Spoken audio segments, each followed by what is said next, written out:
हुकूमत चेयरमैन और deputy chairman senate की नशिस्त के लिए सरगर्म हो गई है। हुकूमत ने कामयाबी के लिए हरीफ जमात JUIFA को डिप्टी चेयरमैन सेनेट के ओहदे की ऑफर कर दी है। मजीद बात करेंगे डॉन न्यूज के नुमाइंदे फहद चौधरी से। फहद, क्या डिटेल सामने आ सकी है मजीद?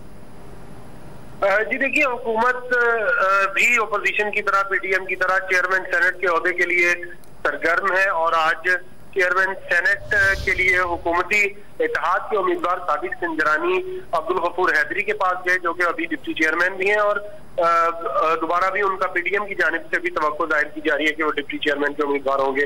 साबिक संजरानी अपने हमरा वजीर दिफा परवेज खटक को भी लेकर गए और हुकूमत ने बाकायदा तौर पर जमीयत उलमा इस्लाम को ये ऑफर दिया है कि अगर आप चेयरमैन सेनेट के लिए साबिक संजरानी को सपोर्ट करें तो हुकूमत जो है, हुकूमती सेनेटर वो डिप्टी चेयरमैन के ओहदे के लिए जमीयत उलमा इस्लाम को सपोर्ट करेंगे। लेकिन जराए का ये कहना है कि अभी मौलाना अब्दुल गफूर हैदरी ने कोई जवाब नहीं दिया और ये कहा जा रहा है कि बाकायदा PTM के इजलास में फैसला होगा कि PTM का उम्मीदवार कौन होगा, जिसके बाद फिर हुकूमती ऑफर की जो है वो उसको जवाब दिया जाएगा। हुकूमत ने कामयाबी के लिए हरीफ जमात JUIFA को डिप्टी चेयरमैन के ओहदे की ऑफर की है। बहुत शुक्रिया मेरे नुमाइंदे फहद चौधरी, हमें तफसीलन अपडेट करें।